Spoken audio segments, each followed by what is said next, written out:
I think mostly in United States is where I've had like Mexican food in Mexican restaurants. I've heard of is it called Tex-Mex, which is like the mix between American and Mexican food. Yeah, I've been to also more authentic places in America, but I have to say I wasn't a big fan. I didn't really and I was just like, man, I'm not feeling that Mexican food. And then I came here. It changed it. And the first thing I had was, I think, aguachiles. No, that's not very vegan, right? No, because there's aguachiles shrimp. No, it was I've forgotten what it's called. What's in it? It's like we eat it for breakfast. Chilaquiles. Chilaquiles. No, but I think okay, the first thing I had was chilaquiles. My favorite food of all is aguachiles.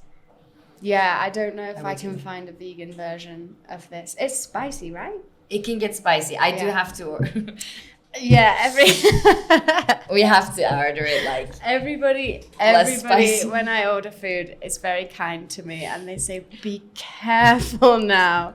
Even with a glass of water, be careful. I've seen every like snack is just like, are you spicy. Sure? Yeah. And I said, I know, I can do it. And then I'm sitting holding back tears, gripping onto the table because I'm in pain, but I won't admit it. I had a bit of an opposite experience in the beginning where they were pretty much being like, no, it's not spicy.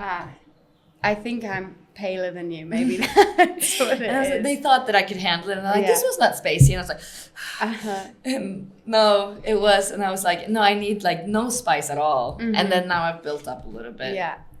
But what's your favorite Mexican food so far?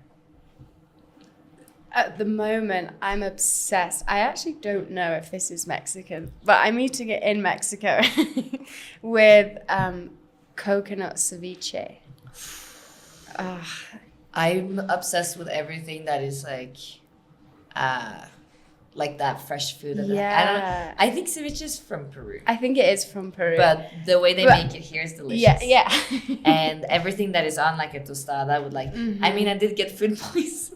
Oh no. Remember from tequila we had seafood and it was delicious. Oh, yeah. I want to say it was worth it, but I was sick for 3 days. You were? Yes.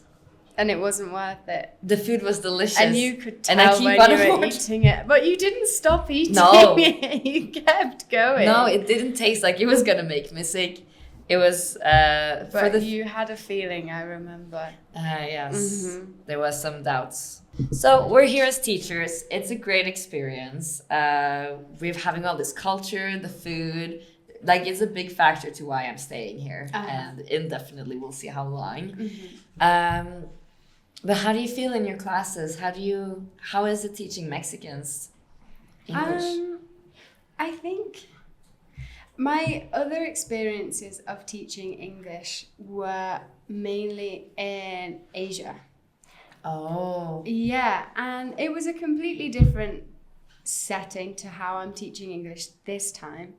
But I think it is different because I think if you're learning English as a Mexican, you have the advantage in that you're speaking a language with a Latin base, right? Yes. So I feel you are at an advantage. And in Mexico, I know there's a lot of exposure to American culture. So a lot of it's already in there for students. And I've enjoyed it. It's made my job easier anyway. Yes. Yeah, I know. I think so. I think there's a lot of, from having the Spanish base to learning English, I, for example, used my English in learning Spanish because there are a lot of words that are very similar. Like you can take situation, situación, and then you can like Spanishify or Englify, which are not real words, but like these words into, and I do this in my Spanish where I just, can this work? And then it kind of does sometimes. Every Asian word, Asian word, like it works a lot. And then of course, there are some mistakes here because for Spanish speakers learning English is that we have all those friends that make sense. They are almost the same. It can be a blessing and a curse. And then you have, you have some false friends. I have one example of that, and that is the word gracious. Okay. So the word gracious, the closest word would be gracioso. And it's not the same meaning. I've had this in my classes. You had actually, it? yeah. I had to do a full let's explain this because they used the word gracious as if it meant funny. And I was like, no, gracious is like. It's like what? I always think of like she's gracious. She is beauty. She is grace. Yes. Yeah. She's Miss United States. Yes. The pageant queen. That's what I think about. Yeah. Oh, that's this was grace. That's what that was. Pageant move. Mm-hmm. Okay. That's what grace is. And it's not funny. No. Another one that I've noticed, for me, like that I mix up is, for example, emoción, emotion. It does not quite mean like we're in the same category, but it doesn't mean exactly the same. For emotions, let me not mix it up. You would use sentimientos, like feelings. Your sentiments. Yes. Yeah. And there we go, the same similar word, and it does mean something different. Yes, a sentiment is different technically. Exactly. To your feeling. Yeah. These words and these understandings, like understanding of the word and its meaning, is difficult when you already have that base. Yeah. Where if you hear gracious, you're gonna think of gracioso. Yeah. And if you hear like me, I use the word emoción for emotion, and I was like, but sentimientos, okay. So I think when you're starting, it can be helpful. Like for me, when I hear those kinds of words, I can usually guess a concept of a conversation, or I can get the gist. You can get the idea. I guess it's when you're more advanced that you need to know these differences. Yes, I think also like just the awareness of it, being someone telling you like, hey, be aware this is a false friend. It makes you. I've never heard anyone call it a false friend. I heard that in my Spanish class. Okay, I like it. Or something like that. Like the word was, I almost had it, but I think I forgot it.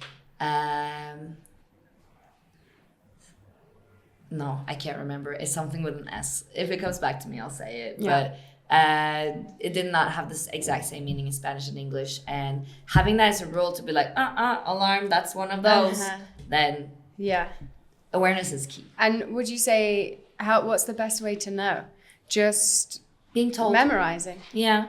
Like tell me once. Maybe tell me 2-3 times. Yeah. And I'll remember. How do you feel when you're speaking Spanish, especially as someone who does speak amazing Spanish? If somebody corrects you, does it annoy you, or are you thankful? Amazing question. To wrap this up is definitely like I used to be super sensitive with being corrected.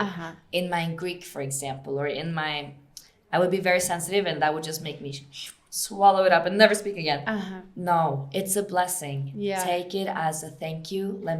Please tell me. Of course, it depends how somebody corrects. Be nice. Yeah, be nice, if you're pointing and laughing at someone. Exactly. Yeah. Be nice about it. Be like, hey, by the way, this is the word you're looking for, or this is what you're trying to say. Because I would rather have that humiliation of being corrected than to be saying the wrong word for way too long, and everyone's just like, yes, please correct, be nice about it, and always take that feedback as an opportunity to learn from it, and don't let it stop you. It's a part of the process. Yeah.